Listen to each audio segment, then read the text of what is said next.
Hi guys, I'm Amy Trout with Grant's Farm Adventures. Today we've got an awesome episode for you. We're going to learn all about the dairy industry. Grant's Farm has a brand new partnership with Midwest Dairy. In fact, the display over my shoulder is a brand new dairy exhibit we're going to introduce to our guests this year at Grant's Farm.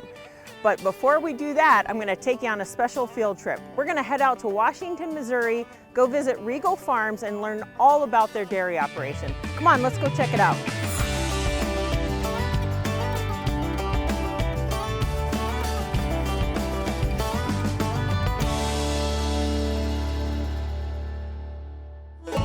Well guys, Grant's Farm Adventures is on a field trip. Today we're in Washington, Missouri at Riegel Farms.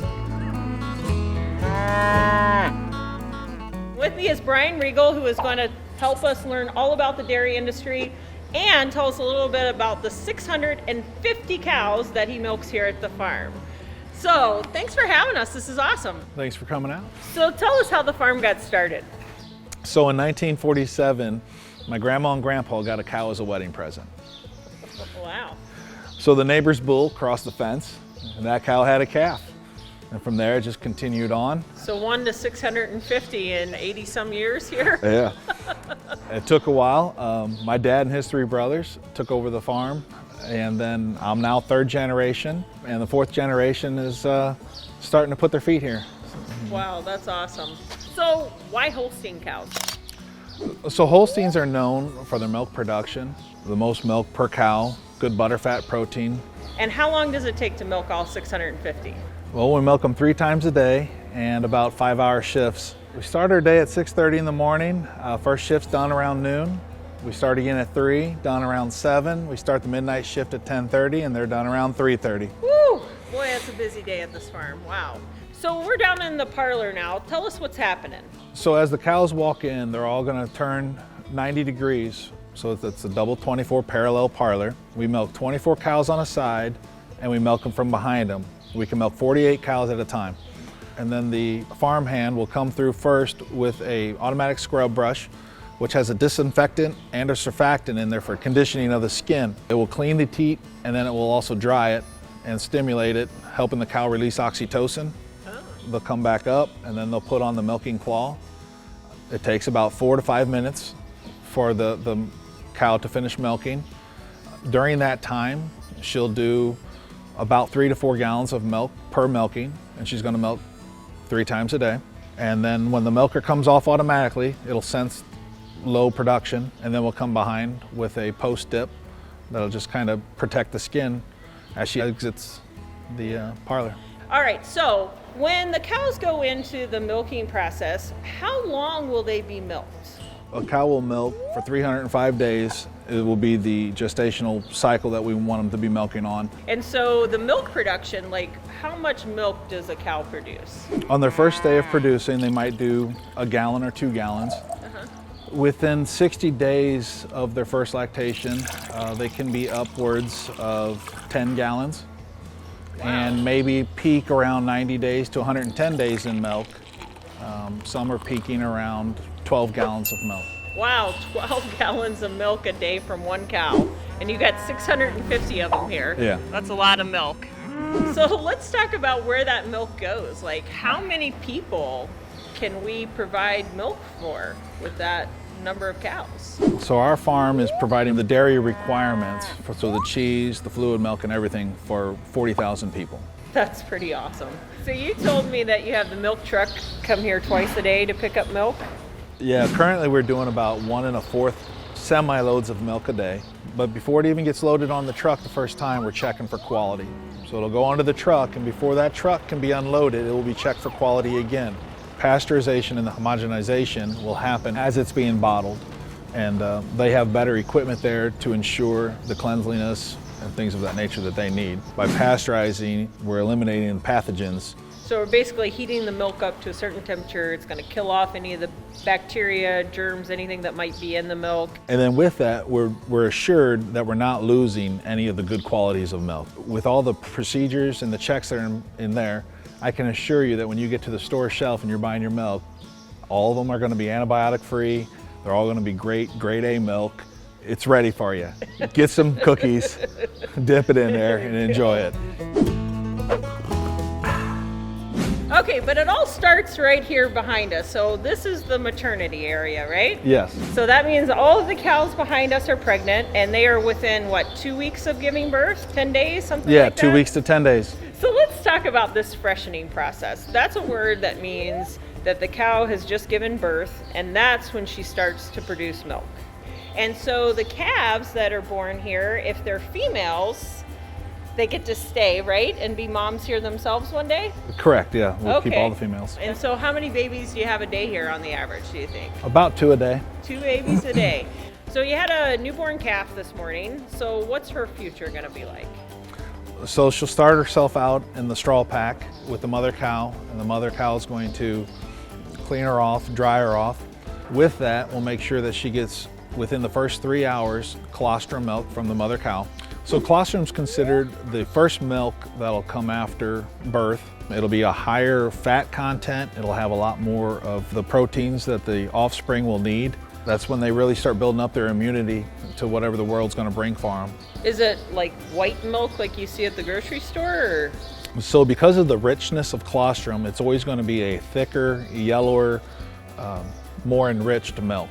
And how long will the cow produce colostrum? Anywhere from 2 to 3 days. Oh, wow. Okay. So you save all that colostrum for other calves, and then once she starts producing more normal type of milk, then her milk will go into the bulk tank with the rest of the cows. Yes, then she'll enter into the milking stream. The calf will move from this barn down to the calf barn. So in the first 8 days, she's learning how to drink from a bottle, how to find that bottle on her own. And during that time, she'll get microchipped in the ear parts so that as she enters into any of the automated parts of the farm, the computers can recognize her. So our first chip is an RFID chip. Oh, wow. Okay. You know, we have some of these on the critters at Grant's farm. That's awesome. So this is like a little microchip in here. It'll tell us the cow's number and their ID, and that'll stay with them from birth. And with that, I have a tag that complements that. Oh, this is cool. So on this chip, it will know when the cow's walking, laying, chewing, eating, and give us insight on how well she's doing, or if there's any kind of discomfort or issues that she's having. It will give us indications if the cow's feeling ill. Wow, so you guys can really just jump in and take care of any issues before it really becomes a big problem, right? If they're eating less or something, we can come in with the supportive therapies, sometimes vitamins and sorts, and try to get them back on track. So then that powdered milking system that you have down there, is that part of the automated system as well? Yes, when she's at 10 days old, we'll start running off of the robotic milking, and it will step up her amount that she's allocated as she grows and gets bigger. So we'll put them in a pen of 20 to 25 calves of their sisters, and they get to start commingling. And then at that age, they're learning their social behaviors. They're playing around, jumping around in the straw. Also during that period, they're going to be starting to wean off of the milk and transition into a grain product, a pellet product that has all the vitamins and nutrient requirements that they need. That prepares the calf for the next stage of life, where they're going to move into the grower unit. And in the grower unit, they're going to transition from the pellet, the complete pellet, into a TMR, which is a totally mixed ration. Somebody will come and put together what the cows need based off their proteins, fats, calories, fibers. And with that, we'll put together corn silages, wheatlages, and then we bring in byproducts, things that humans can't consume. And those will be cottonseed, brewer's grain, soybean meal.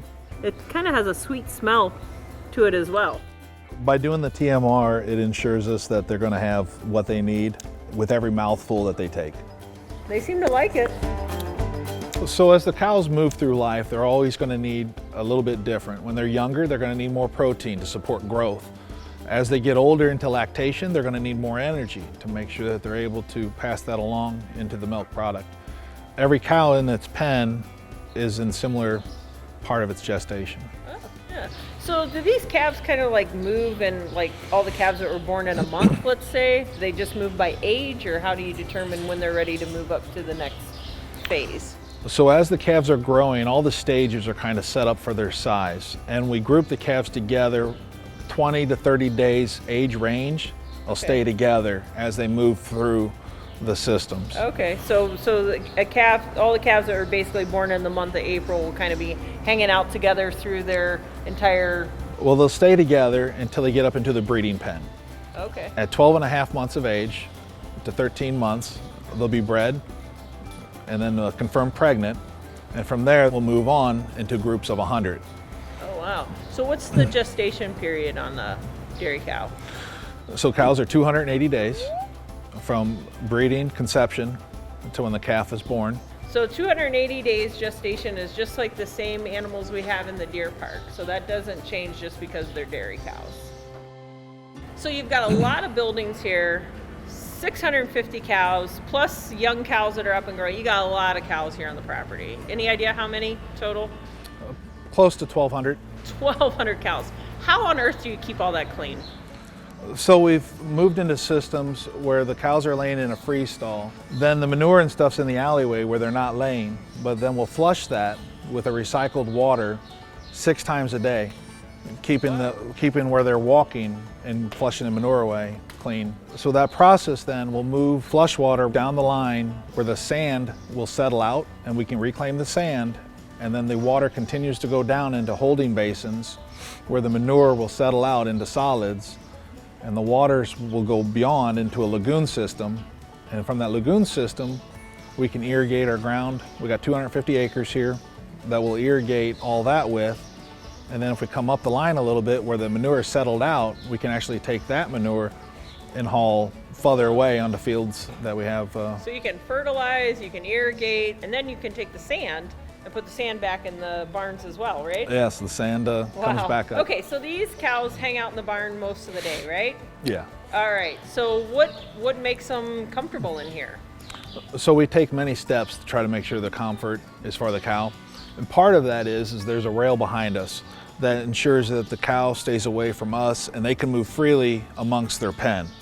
And they also are not walking on their feed. So their feed's always a good, clean source of food. It gets replaced every 24 hours to keep it fresh. Along with the cow comfort and the separating, with the sand bedding, it's nice cushion it gives to them with the contour of their body. We also have 24-foot ceiling fans. Oh, wow. That'll turn on anytime it gets above 60 degrees. And then with that, because we're in Missouri, we have some very hot, humid days, and we can supplement some sprinklers. Oh, wow. So the sprinklers are continuously turned on and off on the cows to help that comfort level in there. Wow, so the cows really do get treated like royalty here.